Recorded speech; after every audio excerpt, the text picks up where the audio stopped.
Hoje eu vou ensiná-las a utilizar o EPAC, que é um produto que serve para fazer com que a tinta acrílica fique mais espessa.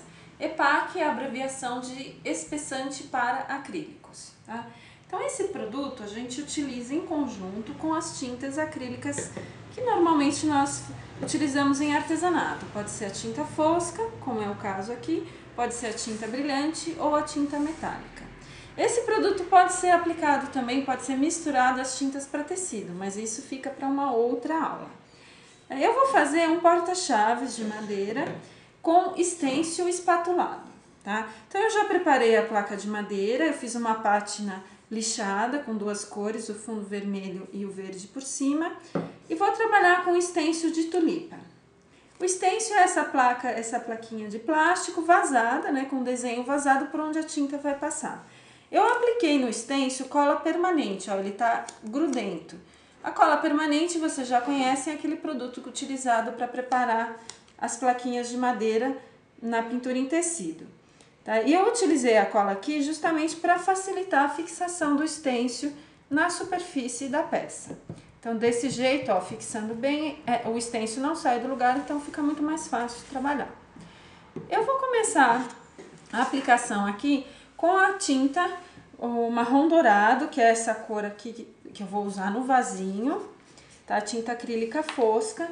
E vou colocar numa bandejinha uma quantidade equivalente a uma colher de chá de tinta, tá? Mais ou menos uma colher de chá de tinta. Vou colocar aqui. Eu vou colocar, então, 3 gotinhas de EPAC, essa é a proporção. Para cada colher de chá de tinta, 3 gotas do espessante. O espessante, ele enche a tinta de ar, então ela fica com volume e mais grossa, ó. Assim que você misturar, você já vai perceber que a tinta muda completamente de consistência.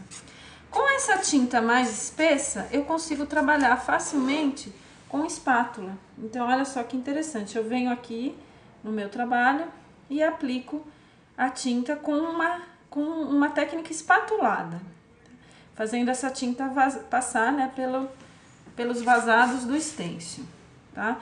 Uma dica importante desse produto é que você prepare a quantidade que você vai utilizar e utilize-a imediatamente, porque esse EPAC, ele começa a endurecer e ele não pode ser reaproveitado. Então, toda a tinta que você preparou, você deve usar na hora, tá? Vou limpar as espátulas com um paninho úmido. Esse produto é solúvel em água, né? A tinta também. Vou preparar a segunda cor. No caso é o verde. Novamente, ó, para uma colher de chá de tinta, aproximadamente 3 gotas de EPAC, tá? Eu falo aproximadamente, se você for utilizar uma quantidade menor, você pode preparar menos, tá? Importante, ó, misturar bem. A tinta com espessante demora um pouco mais para secar, tá? Isso você vai observar fazendo um trabalho como esse.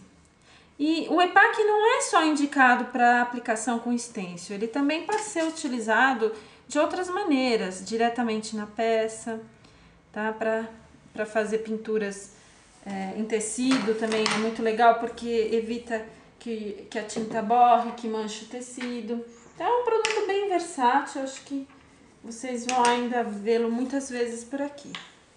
A última cor aqui do meu motivo é o branco. O branco eu vou usar para fazer as tulipinhas. Então vou colocar branco, 3 gotinhas de EPAC. Misturar bem com a espátula.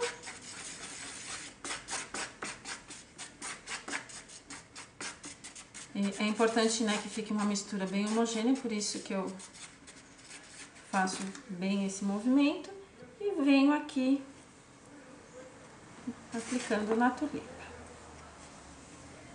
Procure fazer mais de uma peça, se você preparar muita tinta, para não ter desperdício, né? Eu vou aproveitar bem aqui, ó. Vou tirar um pouquinho aqui do outro lado para não ter desperdício de tinta, tá? Agora vem uma dica importante nesse trabalho. Assim que você terminar, você tem que retirar o stencil. Você não pode deixar o stencil secar com a tinta, porque senão ela vai soltar. Então, imediatamente após o término, ó, você retira o stencil. O stencil pode ser lavado para ser utilizado outras vezes, com água corrente, tá? Eu vou deixar ele aqui de lado. E o trabalho ficou dessa maneira. Fica um efeito interessante, né? Um espatulado já colorido. E eu vou finalizar essa peça depois colocando os ganchinhos aqui para fazer um porta-chaves. Então, eu espero que vocês tenham aproveitado a dica e façam também aí nas suas casas.